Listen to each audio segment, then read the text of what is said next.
प्रावधान कितने भी सख्त हों, लागू करने वाले की मंशा भी उतनी साफ और सख्त होनी चाहिए। ये वही पश्चिम बंगाल की विधानसभा है जिसमें खड़े होकर उन्हीं ममता बनर्जी जी ने शाहजहां शेख का बचाव किया था। यदि ममता जी की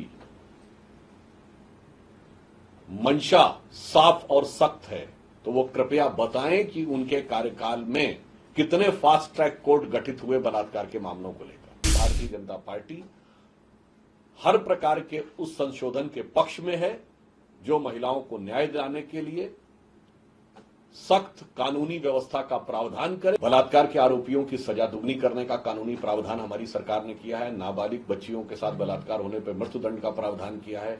साक्ष्य अधिनियम में भी वांछित संशोधन किए गए हैं। परंतु आज जो पश्चिम बंगाल की विधानसभा में दिखा, उसके बारे में मैं कहना चाहता हूं कि ममता जी कानून में एक से एक सख्त प्रावधान उपलब्ध हैं, परंतु प्रावधान कितने भी सख्त हों, लागू करने वाले की मंशा भी उतनी साफ और सख्त होनी चाहिए। परंतु आज जो दृश्य देखने को मिला वो मन में एक बहुत विचित्र अनुभव उत्पन्न करता है। ये वही पश्चिम बंगाल की विधानसभा है जिसमें खड़े होकर उन्हीं ममता बनर्जी जी ने शाहजहां शेख का बचाव किया था। और इतना ही नहीं, उन्होंने पीड़ित महिलाओं प्रोपेगेंडा का आधार बताया था। वही विधानसभा, वही प्रांत और वही नेता। मैं उनसे पूछना चाहता हूं 2021 के चुनाव के बाद कितनी ही भारतीय जनता पार्टी की महिला कार्यकर्ताओं के साथ बलात्कार की घटनाएं हुई, कितनों के बारे में आपने सजा करा। और यदि ममता जी की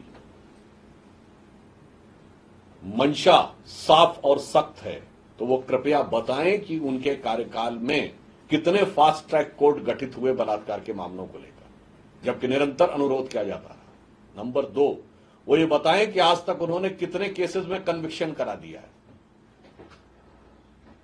वो ये भी बताएं कितने केसेस में चार्जशीट दाखिल कर दी है।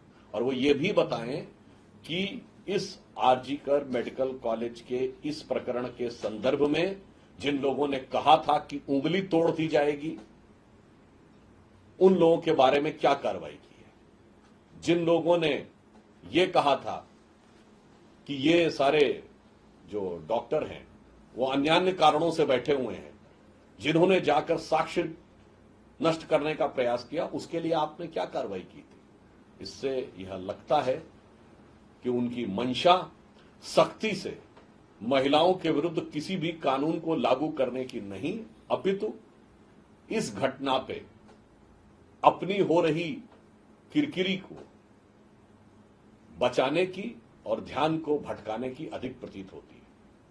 यद्यपि भारतीय जनता पार्टी हर प्रकार के उस संशोधन के पक्ष में है जो महिलाओं को न्याय दिलाने के लिए सख्त कानूनी व्यवस्था का प्रावधान करे। परंतु मैं पुनः यह बात रेखांकित करना चाहता हूं, सख्त कानून के साथ साथ लागू करने वाले की मंशा भी साफ और सख्त होनी चाहिए, जिसका बंगाल में पूरी तरीके से अभाव नजर आ रहा है।